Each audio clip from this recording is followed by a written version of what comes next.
They came early, no notice, no knock. Just the roar of machinery and the sound of splintering wood. My sister watched, helpless, as her only way out was torn apart.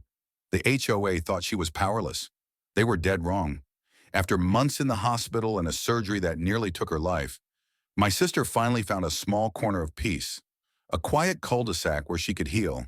The only thing she needed was a ramp, just a simple city-approved structure so she could enter her own home without pain. But to the HOA, that ramp was an eyesore. No warnings, no citations. Just a sudden demolition crew that showed up like it was a hit job. She sat inside, powerless, listening to her independence being torn apart, board by board. What they didn't realize was this wasn't just some woman in a wheelchair. This was the sitting governor of the state. And by the time they found out, it was already too late. It didn't start with bulldozers. That came later. No, it began with little things.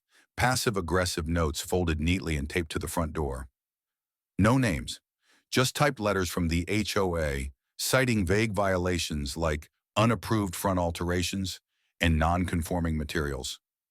The ramp, mind you, was built to exact ADA guidelines. It had the city's full approval. But the HOA, they had their own ideas of what was acceptable, and clearly accessibility wasn't part of it. At first, we thought it was just a misunderstanding, a formality. But then came the fines. $150 for unauthorized modifications, $300 for aesthetic disruption. They even claimed the ramp created a safety hazard on a street where half the sidewalks were cracked and broken. It was absurd, and we had proof, signed permits, inspection photos, everything. But that didn't stop them. One morning I caught something on the doorbell cam, a woman, mid-50s, clipboard in hand, pacing up and down the driveway with a tape measure and ruler. She knelt, examined the angle of the ramp like she was gathering forensic evidence. That was Loretta, HOA president and self-proclaimed guardian of the neighborhood's image. She ran a Facebook group called Keep Our Neighborhood Pure. No joke. Her mission? To maintain a uniform look, and apparently that didn't include people in wheelchairs. Meanwhile, Loretta herself broke every rule in the book. Her oversized RV sat parked in the driveway like a rolling billboard in full view, violating multiple HOA parking codes.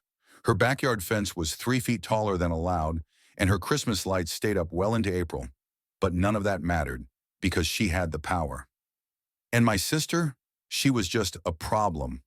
When we tried to reason, we brought everything: copies of the permit, doctor's letters, even ADA guidelines. Loretta didn't even glance at them. She smiled, shrugged, and said, "Rules are rules. Maybe you should have picked a more accessible neighborhood." It was one of those moments where the air leaves your lungs. Then, just 2 days later, it happened.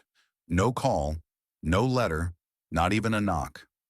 At exactly 7:42 a.m., a flatbed truck pulled up with a mini bulldozer and 3 men in vests.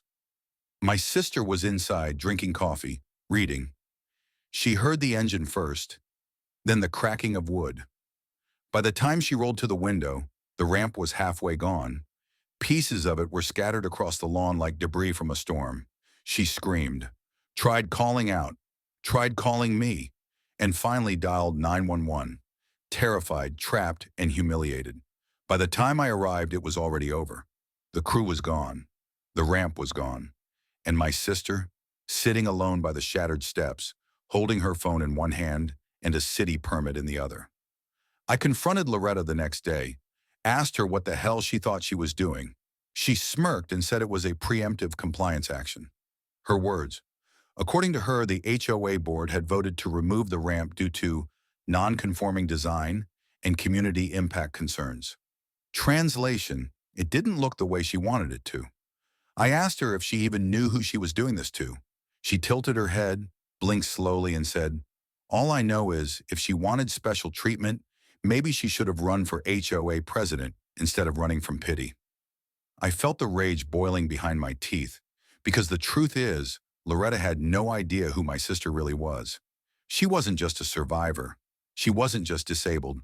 She was the governor, the youngest elected in our state's history, holder of emergency powers, a rising national figure, and she had just been bulldozed, both literally and legally, by a woman who thought her HOA badge gave her more power than the Constitution. What Loretta didn't realize was that this time, she had gone too far, and the consequences, they were already in motion. Loretta thought she was dealing with just another rule breaker, just another homeowner to bully into submission with her clipboard and her condescending smile. What she didn't know, what she never imagined, was that the woman she humiliated, trapped, and targeted was far more powerful than anyone in that neighborhood ever guessed. My sister wasn't just disabled. She wasn't just a survivor of a near-fatal surgery. She was the governor of this state, the youngest in its history, and up until now, she had chosen to live quietly, off the radar. No press, no attention, just peace. But peace was officially off the table.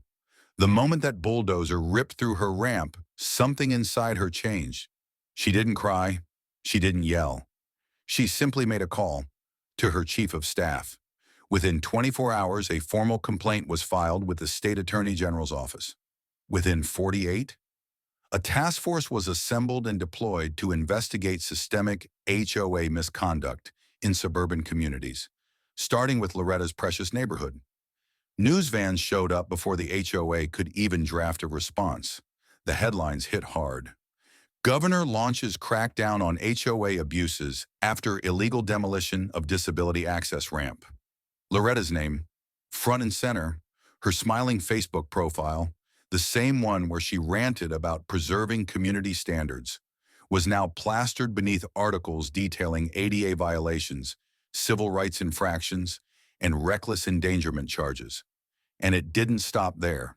Turns out the demolition crew that Loretta hired had no proper authorization to perform structural removal on private property, especially when that structure was approved under a disability accommodation permit.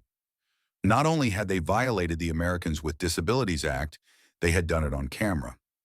My sister made sure every agency that needed to see that footage did. The bulldozer company? Their license was revoked within a week. Civil suits started piling up, not just from us, but from other homeowners who'd been harassed and fined unfairly over the years. Loretta had created a paper trail of petty tyranny, and now it was unraveling faster than she could delete her posts. Behind the scenes, things moved even faster. As governor, my sister had the authority to call for emergency audits on organizations receiving public infrastructure access, HOAs included. She issued an executive order mandating third-party compliance checks on any HOA operating within state boundaries. And with it, a new clause that required immediate review of all HOA disciplinary actions involving disability accommodations. Loretta was summoned to testify, under oath. In front of the cameras, she tried to act composed, still clinging to that smug persona, still trying to spin her decisions as for the greater good. But behind closed doors, she was cracking, because the real power wasn't on her clipboard anymore. It was sitting across from her in a wheelchair with a full legal team and the weight of the state behind her. In private, Loretta begged for leniency. She claimed she didn't know my sister was governor, claimed she didn't mean harm. But by then, it didn't matter. The damage had been done, and now the reckoning had arrived. And here's the irony. If Loretta had just treated my sister like any other human being, with dignity, with fairness, none of this would have happened. But her obsession with control, with appearances, with power for power's sake, led her straight into the biggest mistake of her life. She tried to bulldoze the wrong woman, and now the entire state was watching her fall. Exactly 2 weeks after the ramp was destroyed, my sister returned to the same neighborhood where it all began. Only this time, she wasn't arriving quietly. This time, she came in strong, rolling up the brand new ramp that the state itself had commissioned and installed. ADA compliant, sleek, symbolic. It wasn't just a ramp anymore. It was a monument to everything Loretta tried to erase. Word had spread, fast. The HOA's next meeting wasn't held in the usual cramped clubhouse. It was moved to the community center to accommodate the press, the residents, and the investigators. By the time my sister entered the room, it was standing room only. Cameras clicked, reporters murmured, Neighbors who had once stayed silent now leaned forward, waiting to see what would happen next. My sister didn't speak right away. She took her time, rolling up to the podium with deliberate calm. She placed a folder on the table in front of her. Thick, labeled, legal. Then she looked Loretta in the eyes. "You wanted to demolish my ramp," she said, her voice cool and clear. "So I demolished your authority." The room went silent. What followed wasn't a speech. It was a reckoning, a point-by-point takedown of everything the HOA had done, not just to her, but to dozens of residents over the years.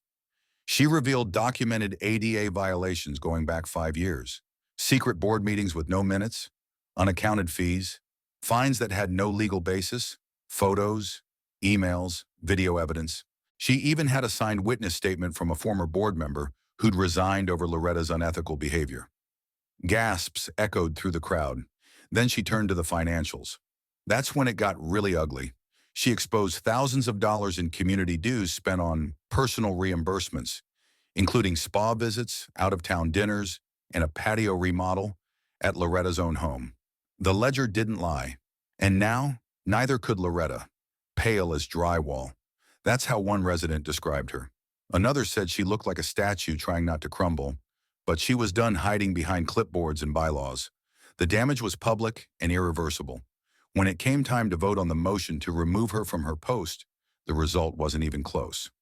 Unanimous. Loretta was stripped of her title as HOA president, effective immediately. Her access to funds was frozen, her actions referred for civil prosecution, and for the first time in the neighborhood's history, the HOA board was placed under temporary state supervision, pending a full audit and leadership restructuring. My sister, still calm, closed the folder and nodded once. Before she left, she addressed the room again. This community deserves better, not just prettier lawns or matching mailboxes, but real dignity, real inclusion. If a ramp makes you uncomfortable, the problem isn't the ramp. And with that, she turned, rolled down that gleaming new ramp, and exited to a standing ovation. Loretta never said a word. The neighborhood would never be the same. For the first time, the HOA became what it was supposed to be, a place of support, not control. New policies were drafted, new voices were heard, and residents, many of whom had suffered in silence, finally got a taste of justice. Revenge wasn't loud, it wasn't cruel, it was measured, precise, and devastatingly fair. The HOA tried to strip her of independence, of dignity, of basic human respect. But what they didn't realize, what they never saw coming, was that she wasn't someone you could bulldoze into silence. Now the ramp they once destroyed stands taller, stronger, and more permanent than ever, just like her. What started as an act of cruelty ended in a statewide reckoning. And the woman they underestimated? She rewrote the rules they once used to control others. But this isn't just her story. It's happening in neighborhoods across the country. Quiet abuse hidden behind bylaws and fake smiles. So I want to hear from you. Have you ever faced a power-drunk HOA?